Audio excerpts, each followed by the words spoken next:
The 1980s weren't just about big hair, neon lights, and arcade games. It was also a time when American car makers got serious about turbocharged performance.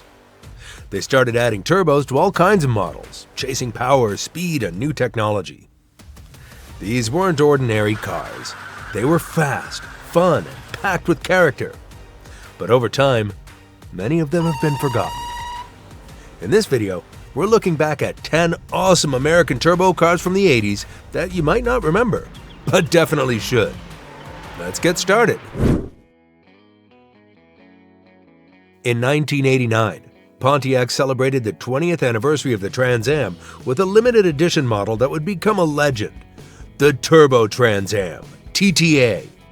Borrowing the 3.8-liter turbocharged V6 engine from the Buick GLH-S, this special Trans Am was rated at 250 horsepower and 340 foot-pound of torque.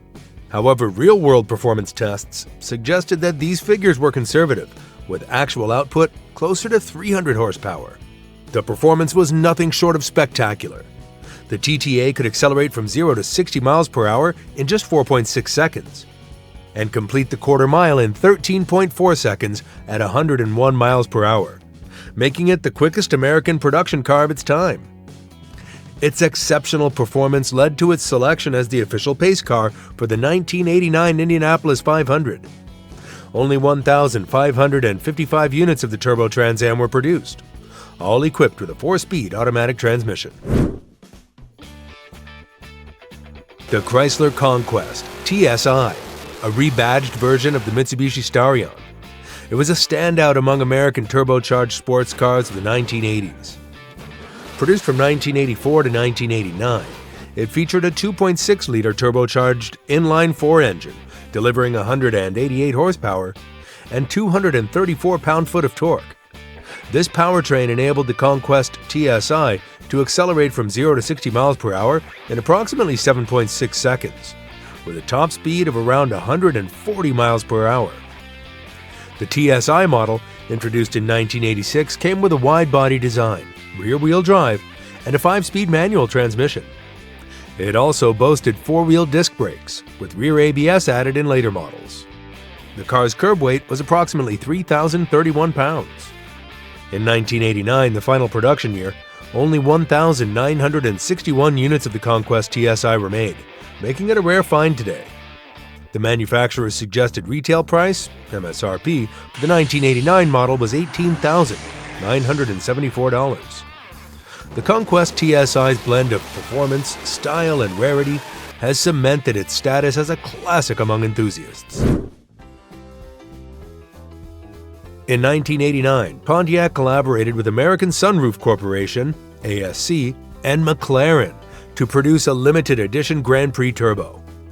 This model featured a turbocharged 3.1-liter LG5 V6 engine, enhanced by a water-cooled Garrett T25 turbocharger, revised crankshaft, high-capacity oil pump, and larger oil cooler. These modifications elevated the engine's output to 205 horsepower and 220 pound-foot of torque, a significant increase from the standard 140 horsepower. This power was delivered to the front wheels through a 4-speed 4T60 automatic transmission.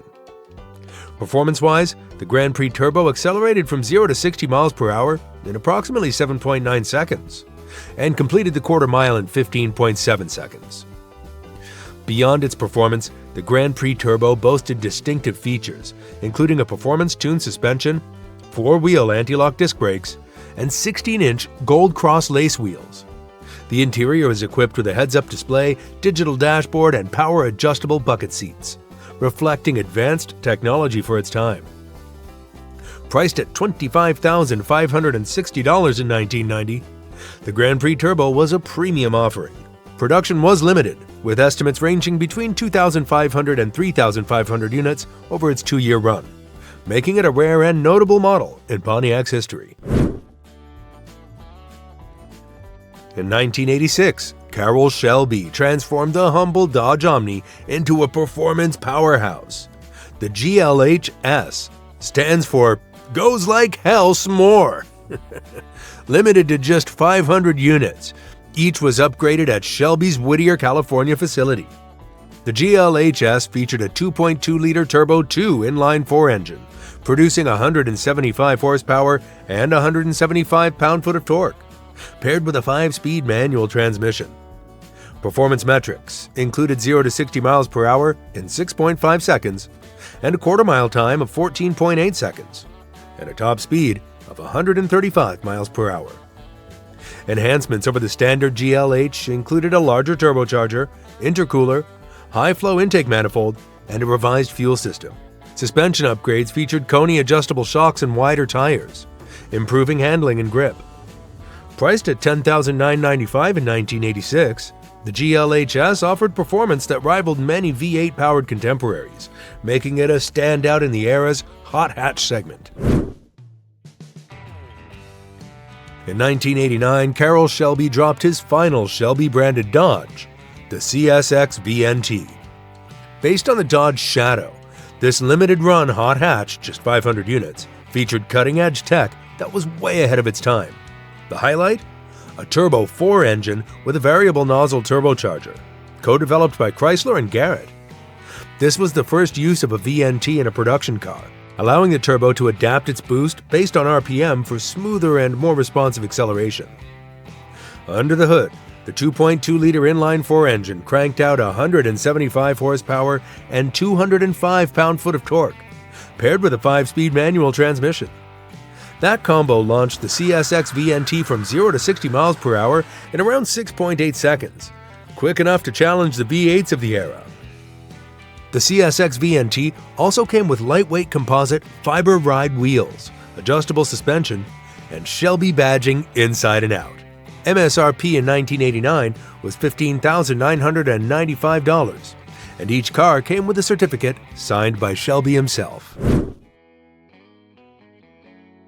In 1987, Carroll Shelby set out to challenge European sports sedans like the BMW 3 Series and Peugeot 405 with an American alternative, the Shelby Lancer. Based on the Dodge Lancer, this limited production model was built at Shelby Automobiles in Whittier, California, with only 800 units produced. Half featured a 5-speed manual transmission and cloth interior, while the other half came with a 3-speed automatic and leather upholstery.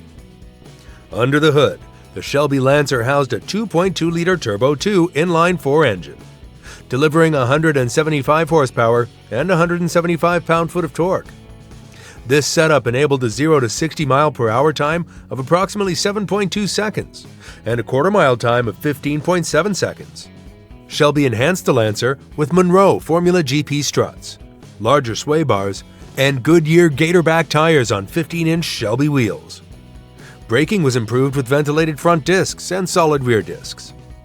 Inside, the car boasted a 10-speaker Pioneer CD audio system, one of the first CD players offered in an American vehicle, alongside features like air conditioning, power accessories, and a Shelby-branded steering wheel. Priced at $16,995 in 1987, the Shelby Lancer offered a blend of performance and comfort, making it a notable entry in the era's sports sedan segment. From 1984 to 1986, Ford shook things up with the Mustang SVO, a special edition crafted by their special vehicle operations team. This Mustang wasn't your typical muscle car. It packed a 2.3-liter turbocharged inline-4 engine, designed to challenge the mighty 5.0-liter V8 Mustang GT. Early models delivered 175 horsepower, which was boosted to 205 horsepower in late 1985, before settling around 200 horsepower in '86. What made the SVO stand out was its advanced engineering for the time: a forged crankshaft, intercooler, and 4-wheel disc brakes, plus upgraded suspension for sharper handling. With a 0 to 60 mile per hour sprint in roughly 6.9 seconds, the SVO was quicker and more fuel efficient than the V8 Mustang GT, making it a driver's car with a sophisticated edge. But its futuristic looks and turbocharged engine divided Mustang fans.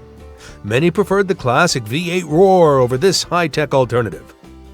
Originally priced around $13,500, the Mustang SVO remains a rare and respected icon among enthusiasts for blending performance and innovation in a unique package. Originally introduced in 1982 to celebrate Buick's NASCAR success, the Regal Grand National evolved rapidly from a modest performer to a turbocharged legend. The 1982 model was mostly an appearance package, with only 16 units actually fitted with a turbocharged 3.8-liter V6, producing just 125 horsepower, a far cry from the muscle it would later deliver. The true performance era began in 1984, when the Grand National returned with a turbocharged 3.8-liter V6, making 200 horsepower, thanks to electronic fuel injection and distributorless ignition. In 1986, Buick added an air-to-air intercooler, boosting output to 235 horsepower, and refined it further to 245 horsepower in 1987, the final production year. For those who wanted the ultimate, Buick offered the GNX, a collaboration with ASC McLaren. With a reworked turbo system, bigger intercooler, and transmission upgrades, the GNX officially made 276 horsepower and 360 pound-foot of torque, though real-world tests showed closely to 300 horsepower. It could rip through the quarter mile in 12.7 seconds, making it faster than Ferraris and Porsches of the time. Only 546 GNX units were built, instantly becoming collector's gold. In the late 80s, Chevrolet teamed up with Callaway Engineering to offer something truly wild, the Corvette B2K Twin Turbo. Sold through select Chevy dealers from 1987 to 1991, this wasn't just a bolt-on upgrade, it was a factory-authorized monster. Under the hood, a twin turbocharged and intercooled 5.7-liter V8 based on the L98 cranked out 345 to 382 horsepower and up to 562 pound-foot of torque. Mated to a Doug Nash 4+3 manual transmission, it delivered serious performance wrapped in iconic C4 style. The B2K wasn't just fast, it was rare. Only 510 units were produced during its run, not 8 as sometimes misstated. Each car came with Callaway-specific features like 17-inch die-mag wheels, unique hood vents, and signature badging. Then came the legend, the Callaway Sledgehammer, a one-off B2K variant built to break records. With 898 horsepower and a top speed of 254.76 miles per hour, it became the world's fastest street-legal car in 1988, a record that stood for over a decade. If you're talking about underrated American turbo cars from the 80s, the Dodge Daytona Shelby Z deserves a spot near the top. In 1987, Dodge gave its Daytona lineup a serious shot of adrenaline with the new Shelby Z trim. Built on the Chrysler K platform, this front-wheel drive coupe brought turbocharged performance to the masses. Under the hood was the 2.2-liter Turbo 2 engine, an upgrade over the earlier Turbo 1, with a larger Garrett T03 turbocharger, an intercooler, forged pistons, and a stronger crank. Output? A solid 174 horsepower and 200 pound-foot of torque. Performance was legit for the era, 0 to 60 in about 7.3 seconds, with a top speed of 140 miles per hour. Power was sent through a Getrag A555 5-speed manual transaxle, known for its durability. Dodge didn't skimp on the chassis either.